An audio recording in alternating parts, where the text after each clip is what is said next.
RSSனுடைய vigil அமைப்பு நடத்திய பாரதி கண்ட வந்தே மாதரம் அப்படின்ற தலைப்பிலான கூட்டம்.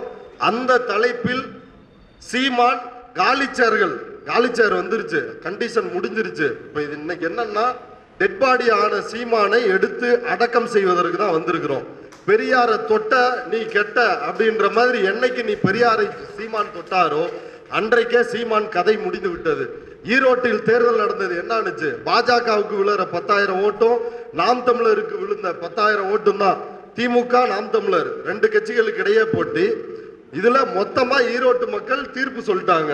ஏடிஎம்கே காரங்க கூட டிஎம்கேவுக்கு தான் ஓட்டு போட்டிருக்கிறாங்க. அது பெரியாருக்காக விழுந்த ஓட்டு. அப்ப சீமான் ஒரு செத்த பாம்பு. சீமானே மேடையில சொல்றாரு, நான் இங்க உட்கார்ந்து இருக்கிற ஆட்கள் எண்ணிக்கையை விட காலி சேர்களின் எண்ணிக்கை தான் அதிகமா இருக்குது அப்படின்னு RSS கூட்டத்துல.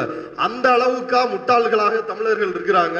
உங்க தாத்தா மாப்போசி, கட்டமீச மாப்போசி, நீ இன்னொரு கட்டமீச, உங்களை எல்லாரையும் தமிழ்நாடு பார்த்து கொண்டுதான் இருக்கிறது. அதாவது பெரியார் யாருன்னா சனாதன பாரதியும் சமத்துவ பெரியாரும் அப்படின்னு நம்முடைய தோழர்கள் தலைப்பு வச்சிருக்கிறாங்க. ஆனா பெரியார் யாருன்னா வேதம், புராணம், இதிகாசம், சாஸ்திரம், உன்னுடைய ராமன், உன்னுடைய கிருஷ்ணன், உன்னுடைய யாரெல்லாம் இருக்கிறார்களோ அவங்களெல்லாம் சந்திச்சவர். அப்ப பாரதியார் யாரு? சும்மா அட்டகத்தி. பெரியாரோட பேச்சு இருக்குது, அதை கேட்டு பாருங்க, யூடியூப்ல இருக்குது. செந்தமிழ் நாடுன்னும் போதையில வெங்காயம் காதுக்குள்ளே அப்படின்றாரு. அதை சொல்லிட்டு பெரியார் வெறுமனே செந்தமிழ் நாட்டை கிண்டல் செய்யல. நீ சொல்லிட்டா போதுமாடா உன் பெருமைய? வெளிநாட்டுக்காரெல்லாம் சொல்லணும். வெளிநாட்டுக்காரன் உன் நாட்டோட லட்சணத்தை பத்தி என்ன சொல்றான்? இந்த நாட்டினுடைய பெண்கள் நிலை என்ன, இந்த நாட்டினுடைய கல்வி நிலை என்ன, இந்த நாட்டினுடைய பெரும்பான்மையான உழைக்கும் மக்களினுடைய நிலை என்ன அப்படின்றத அவன் சொல்லணும்டா. நீ பாடிட்டா போதுமோ அப்படின்னு பெரியார் கேட்கிறாரு. அதுதான் செந்தமிழ் நாடுன்னும் போதினில வெங்காயம் காதுக்குள்ளே அப்படின்றாரு. வா, இது சீமானுக்கு தாங்க முடியல. சீமான் உடனே அவர் மண்டிக்காரரு. இது என்ன பெரியார் மறைச்சாரா மண்டிக்காரர்னு? நீ உன்னோட பின்புலத்தை பத்தி பேச வேணாம்னு நினைக்கிறேன். ஏன்னா அது ரொம்ப பேசியாச்சு.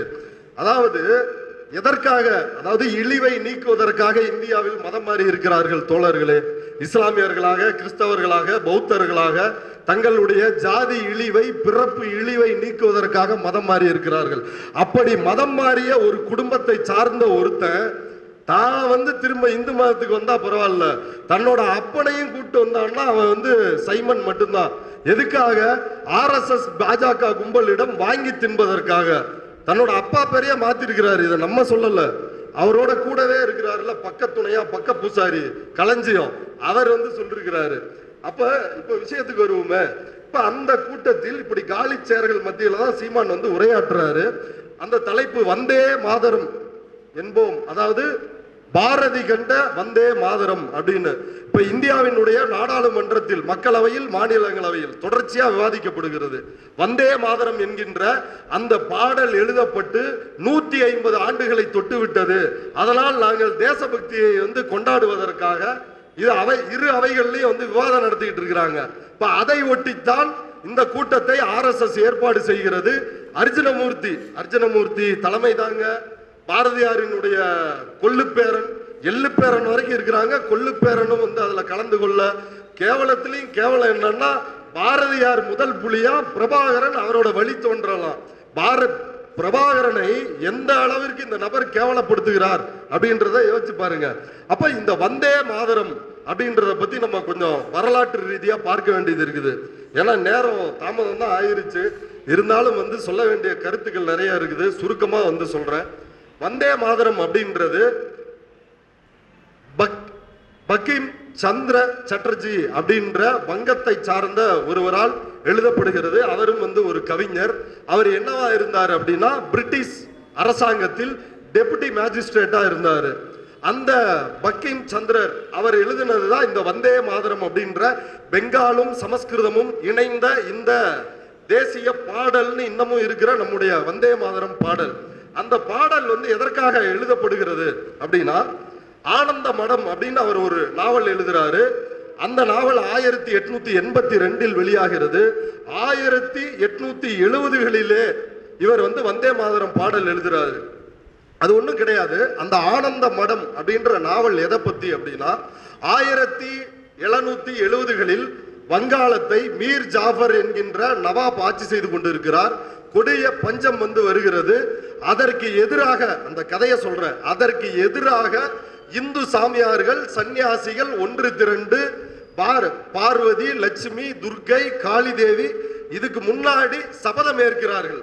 நாங்க போய் நவாபின் கஜானாவை கொள்ளையடிக்க போகிறோம், நாங்க போய் மசூதிகளை இடிக்க போகிறோம் அப்படின்னு சபதம் ஏற்கிறார்கள். அந்த சபதம் ஏற்கக்கூடிய அந்த காட்சியில் அந்த இடத்துலதான் ஆனந்த மடம் நாவல்ல இந்த பாடல் இடம்பெறுகிறது. அதாவது இந்துக்களை அணிதிரட்டி முஸ்லிம்களுக்கு எதிராக போரை நடத்துவது, பிரிட்டிஷார் கையில் ஆட்சியை ஒப்படைப்பது, இதுதான் அந்த ஆனந்த மடத்தின் நாவலினுடைய யோகிதை. இதுதான் இவர்களுடைய தேசபக்தி. பிரிட்டிஷ் அரசாங்கத்தில் டெபுட்டி மேஜிஸ்ட்ரேட்டா வேலை செய்யறவர் வந்து தேசபக்தியை ஊற்றுறாரு. அது எப்படிப்பட்ட தேசபக்தி? சாவர்கருக்கு இருந்த அதே தேசபக்தி. நாங்க உங்களுக்கு விசுவாசமா இருக்கிறோம், நீங்க வந்து இந்த நாட்டை விட்டு போறப்ப இது இந்து ராஜ்யமா எங்கள்கிட்ட கொடுத்துட்டு போங்க. முஸ்லீம் விடுதலைக்காக போராடுறானா ஒடுக்கு, இன்னும் யார் யாரெல்லாம் போராடுகிறார்களோ எல்லாரையும் ஒடுக்கு. அது அவருடைய கருத்து, சந்திரருடைய கருத்து. அதே கருத்து தான் சாவர்கரினுடைய கருத்து, அதே கருத்து தான் பாரதியாரினுடைய கருத்து. அப்ப இப்படிப்பட்ட ஒரு மோசமான வரலாற்று பின்னணி கொண்டதான் 1937 இந்த வந்தே மாதரம் பாடலுக்கு எதிராக சுபாஷ் சந்திர போஸ் குரல் கொடுக்கிறாரு. இது இஸ்லாமியர்களை, இந்த நாட்டில் பலதரப்பட்ட மதத்தை சார்ந்தவர்கள் இருக்கிறப்ப இஸ்லாமியர்களை இழிவுபடுத்துகின்ற, கொச்சைப்படுத்துகின்ற ஒரு இந்து மத பாடலை எப்படி நம்முடைய தேசிய பாடலாக அறிவிக்க முடியும் அப்படின்னு சுபாஷ் சந்திர போஸ் குரல் எழுப்பி இருக்கிறார். சுபாஷ் சந்திர போஸ் யாரு? உண்மையான சுதந்திர வீரர். இவர்கள் எல்லாம் யார்?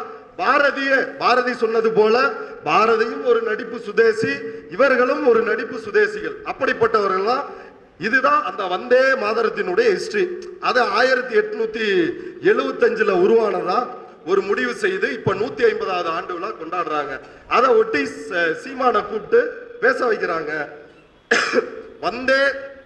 வந்தே மாதரம் என்போம், எங்கள் மாநில தாயை வணங்குதல் என்போம் அப்படின்றார் சீமான்.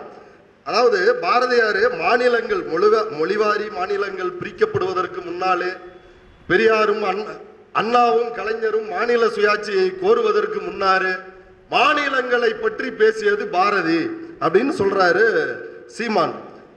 சீமான் சொல்றதுல எந்த அளவுக்கு உண்மை இருக்குது அப்படின்னு பாரதியினுடைய அந்த வந்தே மாதரம் பாடல் தோழர் வந்து ஏற்கனவே குறிப்பிட்டதுதான்.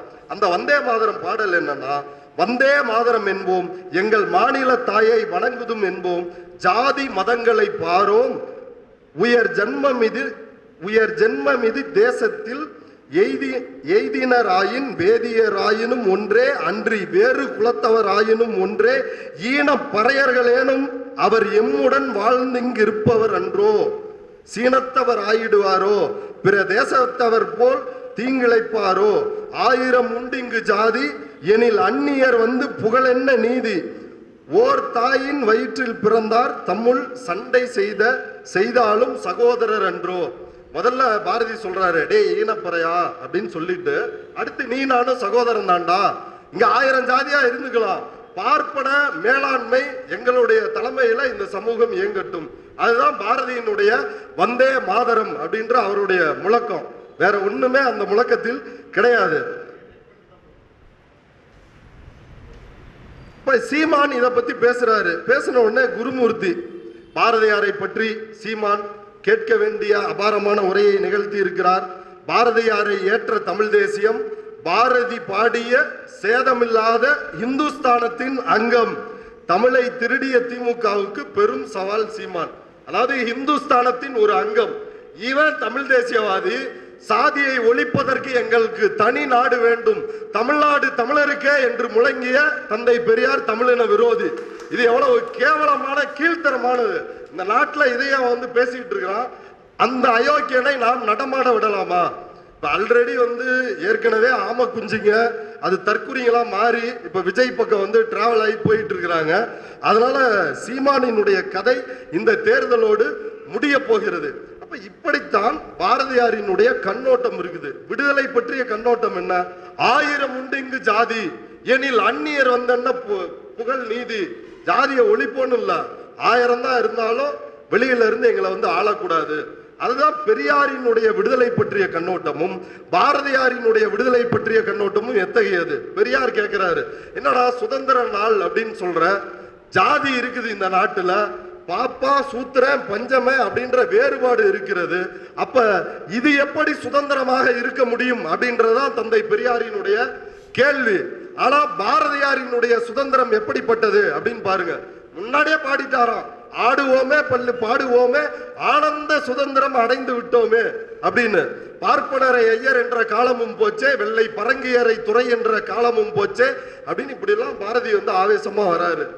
ஆனா இத அவர் வந்து அவருடைய நண்பருக்கு படித்து காட்டுகிறார். படித்து காட்டுறப்ப அவருடைய நண்பர் வந்து கேட்கிறாரு, என்னங்க எப்ப பார்த்தாலும் வந்து பாப்பானை வந்து திட்டிக்கிட்டே இருக்கிறீங்க அப்படின்னு சொல்லி கேட்கும் பொழுது பாரதியார் வந்து ஒரு அற்புதமான விளக்கத்தை கொடுக்கிறார். அந்த விளக்கம் தான் பாரதியாரை நாம் புரிந்து கொள்ள வேண்டிய ஒரு இடம். யார்கிட்ட சொல்றாருன்னா, மண்டையம் சீனிவாசன் அப்படின்றவர் இந்தியா வார ஏட்டின், அதாவது பாரதியார் பிறகு பணியாற்றிய இந்தியா சுதேசமித்திரனுக்கு அப்புறம் இந்தியா இதழுக்கு வேலை செய்யறாரு. அதுல உரிமையாளர்களில் ஒருவரான மண்டையம் சீனிவாசன் சொல்றாரு, எம்மிடம் பாரதியார் அடிக்கடி வருவதுண்டு, எது பாடினாலும் தான் விசேஷமாக எது எழுதினாலும் என்னிடத்தில் அதை முதலில் வந்து காட்டாமல் இருக்க மாட்டார். நான் என்ன வேலையாயிருந்தாலும் அதை சட்டை செய்யாது தனி இடத்திற்கு அழைத்து போய் படித்து காட்டுவார். இவர் எழுதிட்டு டார்ச்சர் பாருங்க அது எப்படின்னு, நீ வந்தே ஆகணும், தனியா படிச்சு காட்டே ஆகணும், படித்து காட்டுவார். அவருடைய பூபேந்திர விஜயம், சுதந்திர பல்லு, ஞானரதத்தின் முதல் பகுதி, இவைகளை அவர் ஆவேசத்துடன் படித்து காட்டியது எனக்கு இப்பொழுதும் ஞாபகம் இருக்கிறது.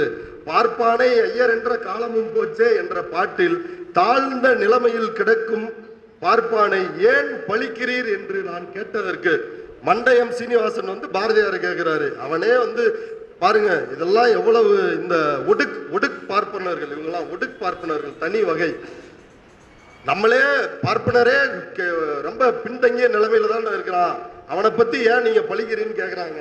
அதுக்கு வந்து பாரதியார் சொல்றாரு, நான் பழிக்கவில்லையே, அவன் அந்த உயர்ந்த நிலைக்கு அருகனல்ல, தாழ்ந்து கிடக்கிறான் என்றுதானே நானும் சொல்கிறேன்.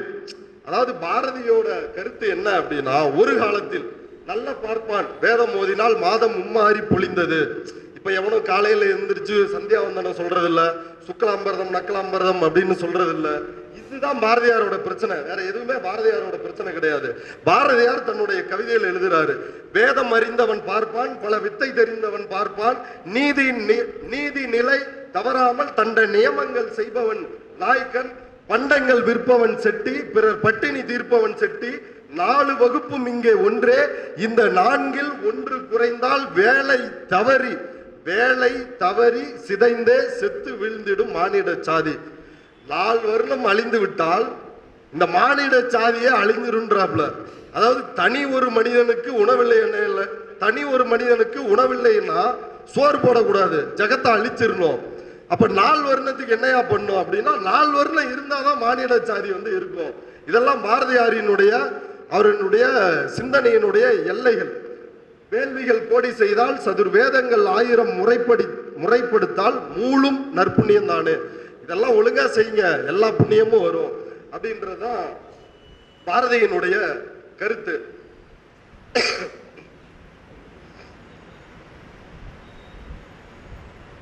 யாமறிந்த இவர் சொல்றாரு சீமான், யாமறிந்த புலவரிலே கம்பன் போல் வள்ளுவன் போல் இளங்கோ போல், இப்படி பாரதியார் சொல்லிருக்கிறாரு அப்படின்னு சொல்லிட்டு, பாடுறா என் பாட்டை வந்து எப்படி வந்து என்னோட பாட்டன்களை பாடி இருக்கிறான்னு சொல்லிட்டு பாரதி செய்ய துணியாததை சீமான் செய்யறாரு. என்ன சொல்றாருன்னா, வள்ளுவரினுடைய குரல் புரியலையா, அதுக்கு பொழிப்புரை தேவைப்படுதா, மற்ற எல்லா நூல்களுக்குமே தமிழில் வந்த அத்தனை நூல்களுக்கும் பொழிப்புரை தேவைப்படுகிறது, ஆனால் பாரதியாரினுடைய நூலுக்கு பொழிப்புரையே தேவையில்லை அப்படின்னு எவ்வளவு சிறுமைப்படுத்துறாரு பாருங்க. பாரதியார் தான் இப்படி எளிமையான கவிதை எழுதினாரா? திருவள்ளுவர் எழுதலையா? பிறப்போக்கும் எல்லா உயிர்க்கும் புரியலையா? கற்க கசடர நிற்க அதற்கு தகண்டாரு புரியலையா? பறந்து கெடுக உலகை ஏற்றியான்னு சொல்லிருக்கிறாரு. அதாவது இறந்தும் உயிர் வாழ்தல் வேண்டின் பறந்து கெடுக உலகை ஏற்றியான்றாரு. எப்பொருள் யார் யார் வாய்க்கப்பினும் அப்பொருள் மெய்ப்பொருள் காண்பது அறிவுன்றாரு. சீமானே ஒரு குரலை மேற்கோள் காட்டுறான், ஈன்றால் பசி காண்பால் ஆயினும் இந்த குறளை வந்து பொழிப்புரை இல்லாம நம்மளால படிக்க முடியுமா? கூச்சமே இல்லையடா உனக்கு, இப்படி ஒரு பிழைப்பை பிழைக்க வேண்டுமா? பாரதியார் வார்த்தையில சொல்லணும்னா, சி நாயும் பிழைக்கும் இந்த பிழைப்பு, உனக்கு ஏண்டா இந்த பிழைப்புன்ற மாதிரி யோசிச்சு பாருங்களேன். அதாவது அந்த குறளே வந்து ஒரே ஒரு முறை சொல்லி பாருங்க. பெரியார் அற்புதமா திருக்குறளை பத்தி எழுதியிருக்கிறாரு, ஒரு புத்தகமே ஆசிரியர் போட்டிருக்கிறாரு தொகுத்து. அதாவது திருக்குறளை பொறுத்தவரை பெரியார் தன்னுடைய அனுபவத்தை சொல்றாரு. இது நாள் வரைக்கும் நான் மற்றவர்களுடைய உரைகளை நான் படித்தேன், பரிமேலழகரின் உரையை படித்தேன், அதனால் திருக்குறளை தவறாக புரிந்து கொண்டேன். ஆனால் தமிழ் அறிஞர்கள் என்னிடம் வந்து சொன்னார்கள், திருக்குறளில் எத்தனை மேன்மை இருக்குது பாருங்க அப்படின்னு. நான் என் கருத்தை மாற்றிக்கொண்டேன் அப்படின்னு சொல்லிட்டு அவர் வந்து நமக்கு, நம்ம தமிழ் மக்களாகிய நமக்கு சொல்றாரு, எவன் எழுதின உரையும் வாங்கி படிக்காத, நீயா திருக்குறளை படிச்சினாலே புரிஞ்சிடும் அப்படின்றாரு. அதுக்கு மிகச்சிறந்த உதாரணம் தான் அந்த குறள். அந்த குறள் என்ன? ஈன்றால் பசிகாண்பால் ஆயினும் செய்யற்க சான்றோர் பழிக்கும் வினை. தன்னுடைய பெற்ற தாய், ஈன்றெடுத்த தாய் பசியோட துடிச்சுக்கிட்டு இருந்தாலும் ஒரு சான்றோர் அறிவார்ந்த மக்கள் வந்து எந்த செயலை விரும்ப மாட்டார்களோ அதை செய்யாதே, திருடாத, கொள்ளடிக்காத, அதை கொண்டு போய் உங்க அம்மா வயிற்ற நிரப்பணும்னு நினைக்காத. இது தெளிவா புரியுதா இல்லையா? இது பாமரனுக்கும் புரியும், ஈன்றால் பசி காண்பால் ஆயினும் மனித பிறவிகளுக்கு புரியும், ஆனா சீமானுக்கு புரியாது. அடுத்து இந்த பிராமண கடப்பாறை, அது நமக்கு ஒண்ணுமே புரியல. என்ன இந்த பிராமண கடப்பாறை? இந்த பிராமண கடப்பை திராவிட இருப்பை வந்து பிராமண எதிர்ப்பு பேசிதான் திராவிட இருப்பு உருவாயிருக்கா, பார்ப்பன எதிர்ப்பு பேசிதான் உருவாயிருக்குதா? எங்க நமக்கான வாய்ப்புகளை பார்ப்பனர்கள் பறித்தார்கள். 2000 ஆண்டுகளாக சூத்திரர்களுக்கும் பஞ்சமர்களுக்கும் என்ன தண்டனை விதிக்கப்பட்டது? சொத்து சேர்ப்பதற்கு தடை, ஆயுதம் ஏந்துவதற்கு தடை, கல்வி கற்பதற்கு தடை. இந்திய சமூகத்தில் புரட்சியே வரல. அதனாலதான் அண்ணல் அம்பேத்கர் எதிர்ப்புரட்சின்ற நூல்ல வந்து எழுதுறாரு, பகவத்கீதையினுடைய எழுச்சி என்றது பௌத்தத்தை வீழ்த்தி அதனுடைய எழுச்சியை கொண்டாடுவது, மிரட்டி பௌத்தத்தை வீழ்த்தியது. இப்ப சொல்றாங்கல்ல வால்முனையில் மதம் மாற்றினார்கள் அப்படின்னு. உண்மையில் புஷ்யமித்திர சுங்கன்னா வால்முனையில் மதம் மாற்றினார். பௌத்த பிக்குகளோட தலையை கொண்டு வர்றவங்களுக்கு பொற்காசுகள், பௌத்த பிக்குகளா ஒருத்தர் இருந்தானா கொன்றுவேன், நீ வந்து இந்து சனாதன தர்மத்தை ஏற்றுக்கொள்ள வேண்டும். மடாலயங்களை இடித்தான், ஸ்தூபிகளை, புத்தரினுடைய வாசகங்கள் பொறித்த ஸ்தூபிகளை இடித்து நொறுக்கினான். அப்ப அதையுமே அந்த இடத்திலையுமே பாரதியார் பௌத்தத்தின் மீது வெறுப்பை கக்குகிறார். அதாவது யாகங்கள் வளைத்து ஆடு மாடுகளை வந்து அதுல போட்டு சொர்க்கத்துக்கு அனுப்பிட்டு இருந்தோம், அப்படிப்பட்ட எங்களை இந்த யாகத்திற்கு மதிப்பிழக்க செய்து விட்டார் புத்தர் அப்படின்னு புத்தர் மீது வன்மம் கொண்டு இந்த நபர் வந்து பேசுறாரு. இப்ப இவருடைய சீமானினுடைய மொழி கொள்கைக்கு வரலாம். சீமானுக்கு என்ன மொழி கொள்கை? உங்களுக்கு வந்து நீங்க எல்லாரும் பார்த்திருப்பீங்க, சீமான் வந்து எவ்வளவு தமிழ் பற்றாளரா இருக்காரு. அவருடைய மொழி கொள்கை எப்படிப்பட்டதா இருக்கும் அப்படின்னா, அனைத்து ஜாதியினரும் அர்ச்சகராக வேண்டிய தேவையில்லை, அன்னை தமிழ் மொழி அர்ச்சனை மொழி ஆனா போதும். அதாவது நம்ம யாரும் கோயிலுக்கு போக தேவையில்ல, அங்க எவனோ ஒரு ரேடியோ கட்டிக்கிட்டு கருவறையில இல்ல பாப்பானே வந்து தமிழ்ல பாடிட்டா போதுமா? இதுக்கு பேர் உரிமையா?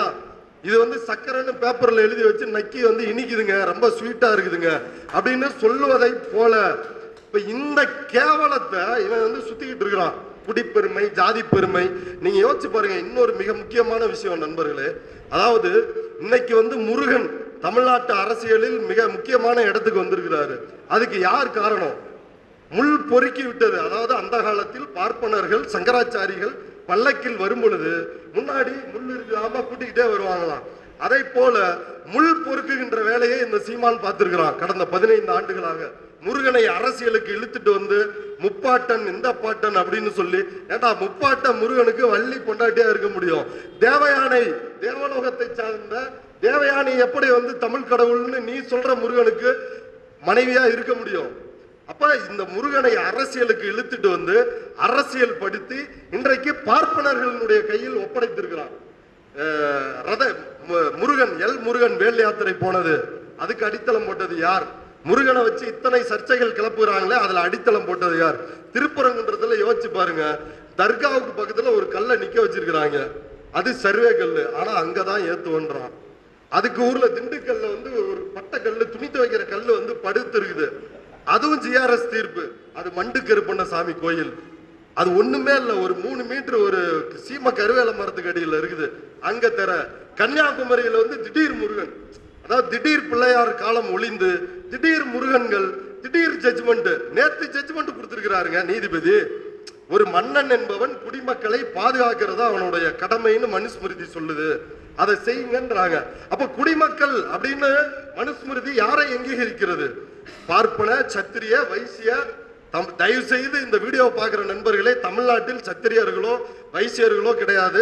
சூத்திரர்கள், பஞ்சமர்கள், பார்ப்பனர்கள் இவர்கள் மட்டுமே உண்டு. இந்த பாப்பா விட்ட கதையை நம்பி நாங்க வந்து ஆட்டா பரம்பரை. ஐயா எதுக்கு இப்படி முக்கிறீங்க? இல்ல இல்ல, அதே டைவர்ட் ஆயிரும். ஆனா யோசிச்சு பாருங்களேன், சாதியை உயர்த்தி பிடிச்சாரு. சாதியினுடைய இயல்பு என்ன? அதுக்கு என்ன நாணயம் இருக்கா, நேர்மை இருக்கா, உண்மை இருக்கா? எதுவுமே கிடையாது. அதுக்கு என்ன தேவை? அடுத்த தலைமுறைக்கு ஒரு தலைவன் தேவை. அந்த தலைவன் வந்து கலவரத்தை தூண்டுறவனா இருக்கும். அது அன்புமணி கிடைச்சிட்டாரு. இது நாள் வரைக்கும் ராமதாஸ் பக்கம் இருந்தோம். இவர் நாளைக்கு சாக போறாரு. அன்புமணி இன்னும் ஒரு 30-40 வருஷத்துக்கு இருக்கிறாரு. அப்ப சனாதனத்தை பரப்புவர்கள், சனாதனத்தின் கூலிப்படையாக இருந்தவர்கள் இன்றைக்கு சனாதனத்தால் வீழ்ந்து விட்டார்கள். ராமதாஸ் நடுத்தெருவுக்கு வந்தார். சனாதனத்தை எதிர்த்து நிற்கின்ற திராவிட இயக்கமும் விடுதலை சிறுத்தை கட்சி இன்னைக்கு எந்திரிச்சு வந்துருச்சு. அனிகிலேட் பண்ணுன்னு நினைச்சாரு, ஆனா முடியலையே ராமதாசால. இப்ப விஷயத்துக்கு வருவோமே. இப்ப அடுத்து குருமூர்த்தி பாராட்டுகிறார் இந்த நபரை. அதுலயும் இந்த நான் வந்து கல்லூரி படிக்கிறப்ப பேச்சு போட்டி, தமிழ், இந்த ஆர்வம்லாம் உண்டு. அப்ப மேடை போய் பார்த்தோம்னா பசங்க எல்லாருமே பாரதியாரை வந்து அடிச்சு நவுத்திக்கிட்டு இருப்பாங்க. அப்படி நவுத்தி தான் வந்து ஃபர்ஸ்ட் பிரைஸ். அங்கு ஒரு காட்டிடை பொந்திடை வைத்தார்கள், வெந்து தணிந்தது காடு, தளல் வீரத்தில் குஞ்சென்றும் மூப்பென்றும் உண்டோ, மோதி முதித்து விடு பாப்பா, அவர் முகத்தில் உமிழ்ந்து விடு பாப்பா. இப்படியான பல பாப்பாக்களை எல்லாம் மேடையில் அவிழ்த்து விட்டு இப்படி கைதட்டல் வாங்கி இப்படி அது ஒரு காலம். ஆனா இதையெல்லாம் பெரியாரை படிக்கும் பொழுதும் சரி, இப்ப ஐயா பாலாசா வல்லவன் ஐயாவுடைய நூல்கள், அப்புறம் இதுக்கு முன்னாடி பாரதி அவலம்னு மருதையன் ஒரு நூல் எழுதியிருக்கிறாரு, பாரதிய ஜனதா பார்ட்டின்னு மதிமாறன் ஒரு நூல் எழுதியிருக்கிறாரு. இதெல்லாம் பாரதியாரை பத்தி. RSSக்கு முன்னோடி பாரதி அப்படின்னு மஞ்சை வசந்தன் எழுதியிருக்கிறாரு. இதெல்லாம் படிச்ச வேண்டி நமக்கு என்ன தோணுச்சுன்னா, இப்ப சீமான் அந்த மேடையில சொல்றாருல்ல, காக்கை குருவி எங்கள் ஜாதி, நீல் மலையும் கடலும் எங்கள் கூட்டம், இதை விட உயிர்மனை எங்கேயாவது இருக்காடா, என் பாட்டம் பாடிட்டான்டா அப்படின்னு வந்து சொன்னாரு.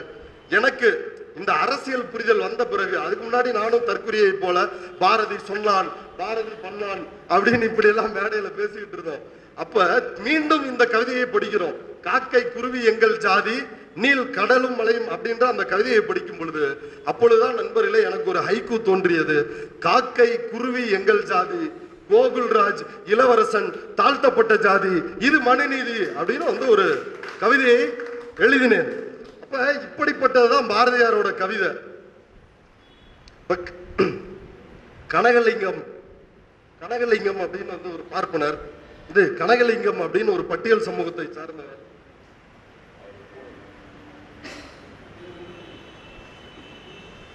கனகலிங்கம் அப்படின்னு பட்டியல் சமூகத்தை சார்ந்தவர். குறிப்பா வந்து பறையர் சமூகத்திலே அதனுடைய உட்பிரிவான வள்ளுவர் சமுதாயத்தை வந்து அந்த பிரிவை வந்து சார்ந்தவர்.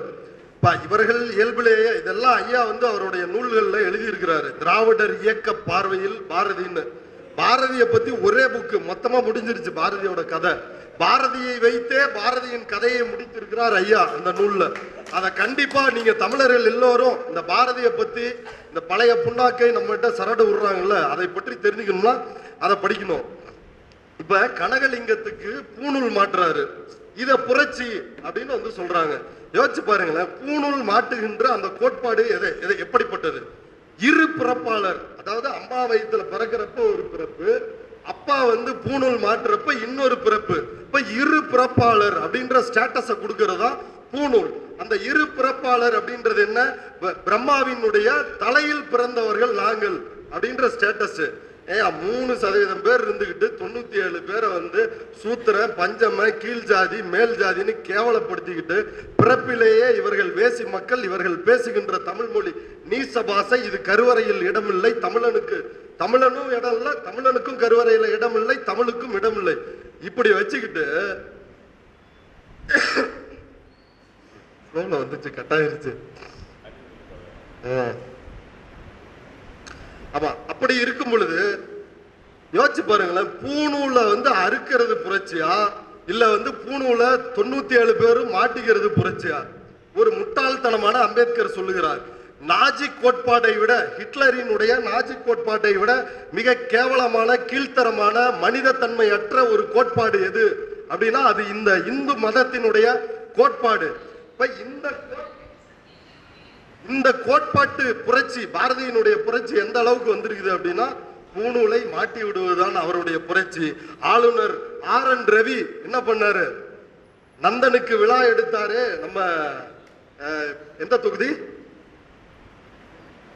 காட்டுமன்னார் கோயில். காட்டுமன்னார் கோயில்ல ஒரு நிகழ்ச்சியை போட்டு அனைத்து பட்டியல் சமூகத்து மக்களையும் கைக்கூலிகளை வைத்து அழைத்து வந்து பூணூலை மாட்டினார்கள். RN ரவி செயல் எவ்வளவு யோக்கியமானதோ அந்த அளவுக்கு யோக்கியமானதுதான் பாரதியாரினுடைய செயல். அதை வந்து புரிஞ்சுக்கணும். அப்புறம் கற்பு நிலையென வந்தால் 2 கட்சிக்கும் அதை பொறுவில் வைப்போம்.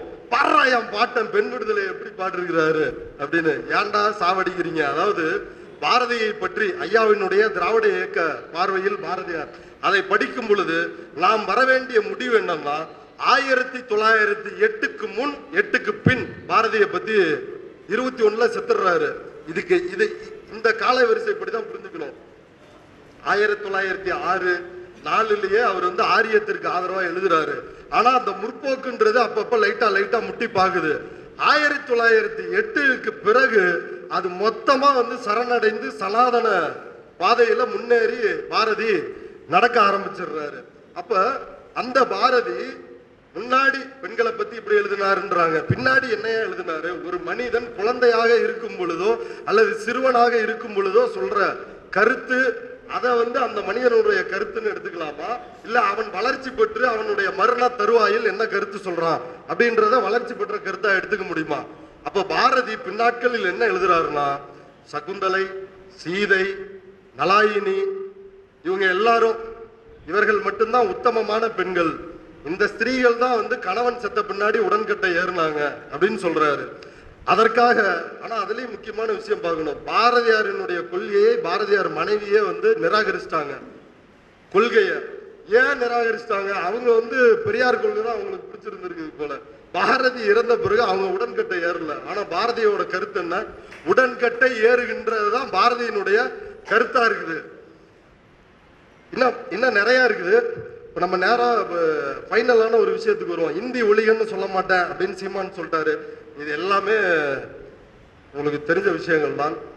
இறுதியா, அதாவது நேற்று 2 பதிவுகளை வந்து நான் பார்க்க முடிஞ்சது. இன்னைக்கு இந்த கூட்டத்துக்கு முன்னாடி நம்முடைய கம்யூனிஸ்ட் தோழர்கள் அவர்கள் வெளியிட்ட ஒரு பதிவு. அதாவது பாரதியை வந்து கால வரிசைப்படி புரிஞ்சுக்கணும், சும்மா வெறுப்பு பேச்ச பேசக்கூடாது. கூட்டமே ஆரம்பிக்கல, யாரும் பேசவே இல்லை. நீங்க காலையிலயோ மத்தியானமோ வெறுப்பு பேச்சு பேசாதீங்கன்னு அறிக்கை விடுறீங்க. பேசின வேண்டி அறிக்கை விடுங்க. அதுதான் அப்பதான் குற்றம் நிகழ்ந்ததா இல்லையா அப்படின்றத பொறுத்து நம்ம வந்து விவாதிக்க முடியும். பேசவே இல்லை, அதுக்குள்ள நம்முடைய தோழர்கள் தான் அவங்கள்ட்ட பேசலாம்.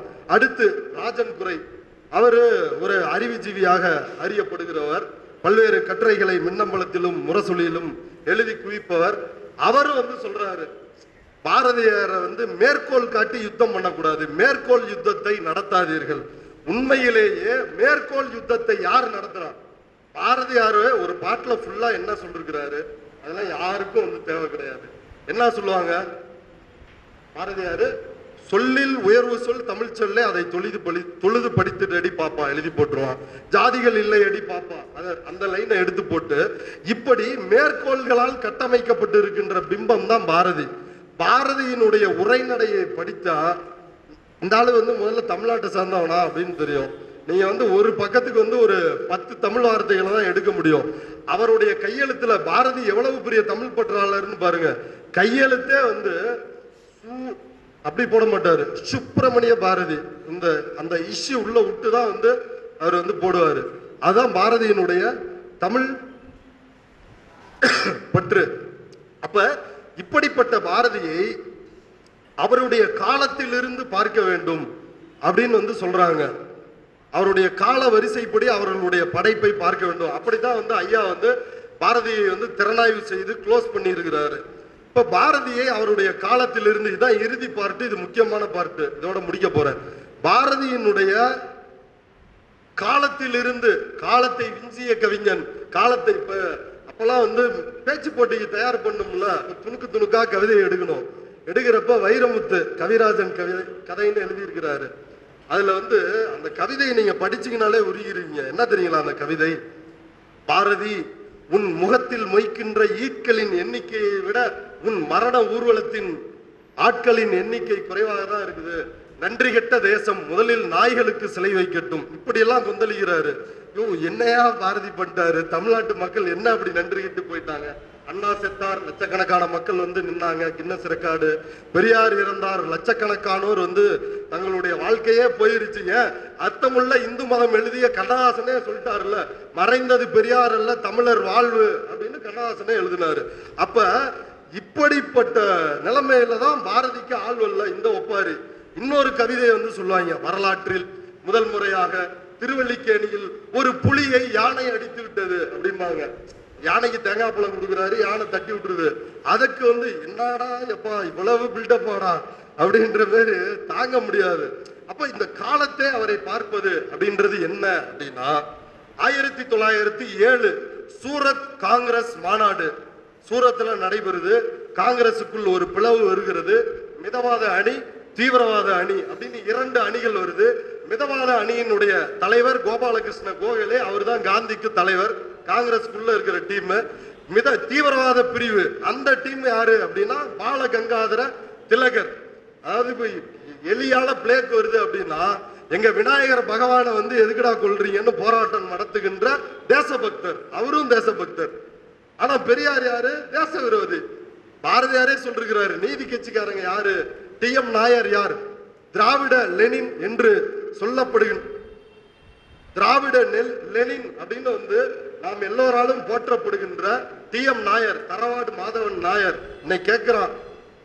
தெலுங்கன் வடுகன்னு அவர் வந்து ஒரு மலையாளி, நம்முடைய உரிமைக்காக வந்து போராடினாரு இந்த டாக்டர். அந்த டி.எம். நாயர் வந்து தேச விரோதி. பாரதியார் கொடுத்த பட்டம். கம்யூனல் ஜிஓ, நீதி கட்சி ஆட்சிக்கு வருது. அதாவது நீதி கட்சி தான் திராவிடர் கழகமாக 1944 மாறுது. ஆனா 1921 கம்யூனல் ஜிஓ வந்து கொண்டு வராங்க. அப்படி கம்யூனல் ஜிஓ வந்து கொண்டு வரும் பொழுது பாரதியார் என்ன தெரியுங்களா சொன்னாரு?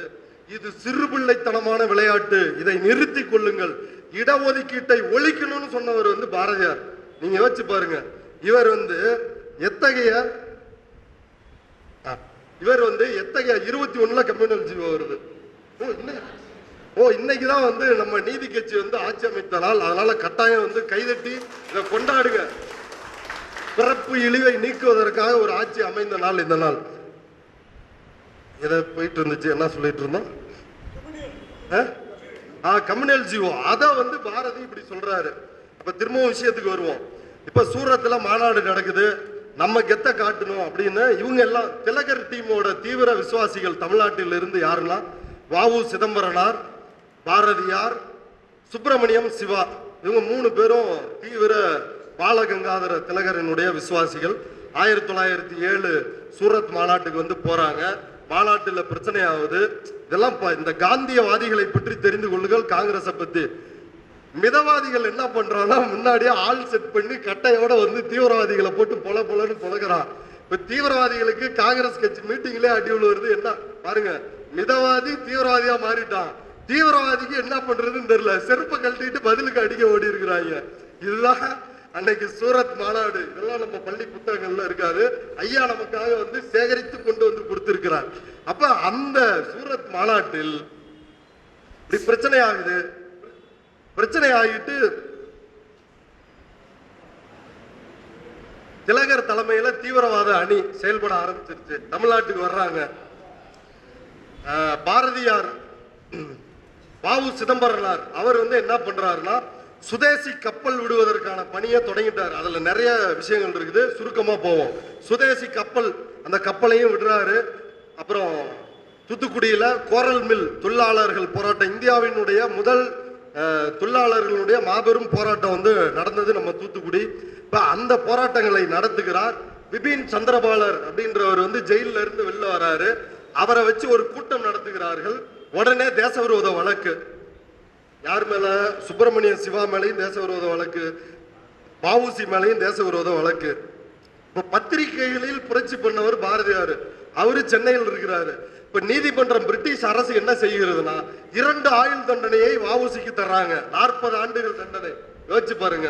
அது வந்து மேல்முறையீடு செய்து ஒற்றை 6 வருஷமாகி அதை திரும்பியும் மேல்முறையீடு செஞ்சு 4 ஆண்டுகள் அவர் வந்து செக்கிழுத்தார். செக்கிழுத்து சக்கையாக வெளியில் விழுந்தார் அப்படின்னு நாடாளுமன்றத்துல திருச்சி சிவா வந்து பேசினாரு. அது உண்மையிலேயே உண்மை. சுப்பிரமணிய சிவா அவர் என்ன ஆனாரு? அவரும் சிறைக்கு போனார். 10 ஆண்டுகள் தண்டனை விதிக்கப்படுகிறது. தொழுநோய் வருகிறது. வெளியில வந்து நீங்களாம் யோசிச்சு பார்க்கணும். மாபெரும் தலைவர்கள். வஉசி வந்து ஜெயிலுக்கு போறதுக்கு முன்னாடி சொல்றாரு, நம்ம 30 கோடி பேர் இருக்கிறோம், தூணு துப்புனா கூட பிரிட்டிஷ்காரன் போய் இங்கிலாந்துல விழுந்துருவான். எவ்வளவு பெரிய போராளின்னு யோசிச்சு பாருங்க. அப்படிப்பட்ட வஉசியை வந்து சிறைப்படுத்துறான். சிறையில இருந்து 4 ஆண்டு கழிச்சு வஉசி வெளில வராரு, சிவா வெளில வராரு. சிவாவுக்கு தொழுநோய். வஉசியை வரவேற்பதற்கு கூட யாரும் இல்லை. அப்படிப்பட்ட துயரம். உண்மையான தேச பக்தருக்கு தன்னுடைய அந்த கப்பல் வாங்குறப்ப 10 லட்சம் ரூபாய் தேவைப்படுது. இவர் என்ன பண்றாரு? நார்த் இந்தியாவுக்கு போய், இதெல்லாம் ஐயாவோட புத்தகத்தில் இருக்குது, நார்த் இந்தியாவுக்கு போய் பணம் திரட்டுறதுக்கு போறாரு. போய் நார்த் இந்தியாவில் இருக்கிறப்ப இவரோட பையன் உலகநாதன் வந்து செத்து போயிடுறான். என் மனைவி மக்கள் எல்லாம் கடவுள் பார்த்துக்குவாரு, விடுதலை போராட்டம் மட்டும்தான் என்னோட லட்சியம் அப்படின்னு சொல்லி பணத்தை திரட்டிக்கிட்டு வந்து கப்பல் விட்டவர் தான் வஉசி. எப்படிப்பட்டவர்னு சிந்திச்சு பாருங்க, எப்படிப்பட்ட விடுதலை போராட்ட உணர்வு உள்ளவர்னு. அப்ப அப்படிப்பட்ட வஉசிக்கு என்ன நடந்தது? இப்ப பாரதியாருக்கு வருவோம். இப்ப இதே 1908 இவரு ஆபீஸுக்கும் வந்து போலீஸ் வருது. போலீஸ் வந்த உடனே பாரதியார் வந்து கேட்கிறாரு போலீஸ்ட, என்னங்க எதுக்கு வந்திருக்கிறீங்க அப்படின்னு. இல்ல இந்த கவிதை கட்டுரை இதெல்லாம் வந்து எழுதி பிரிட்டிஷ் அரசாங்கத்துக்கு எதிராக யார் எழுதிட்டு இருக்கிறா அப்படின்னு கேட்கிறாரு. அவர் உள்ள இருக்கிறாரு அப்படின்னு சொல்லிட்டு இவர் வந்து வெளில வந்துடுறாரு. வெளியில வந்து தன்னுடைய மனைவியை கூட அவங்கள்ட்ட கூட சொல்லாம எக்மோர்ல போய் ட்ரெயின் ஏறினா வந்து போலீஸ் கண்டுபிடிச்சிருவான், பிரிட்டிஷ் போலீஸ் அப்படின்னு சொல்லி தலைவர் என்ன பண்றாருன்னா சைதாப்பேட்டை போறாரு. அதுவும் நீங்க புரிஞ்சுக்கணும். அதாவது எப்படிப்பட்ட பார்ப்பனியம் எப்படிலாம் இருக்குது பாருங்க. என்ன தெரியுங்களா பண்றாரு? அவர் வந்து கிராப்பு மீசெல்லாம் வச்சிருப்பாருல, மொத்தமா வந்து மொட்டை அடிச்சு குடுமையை விட்டுக்கிறாரு. தன்னுடைய ஒரிஜினல் அவதாரத்துக்கு வந்துடுறாரு. அந்த அவதாரத்தை எடுத்தால் போலீஸால் தீண்ட முடியுமா? ராணுவம் அவர்களை தொட்டு பார்க்க முடியுமா? பூணூலுக்கு அத்தனை வலிமை இருக்கிறது. அப்படி மாறிக்கிறாரு.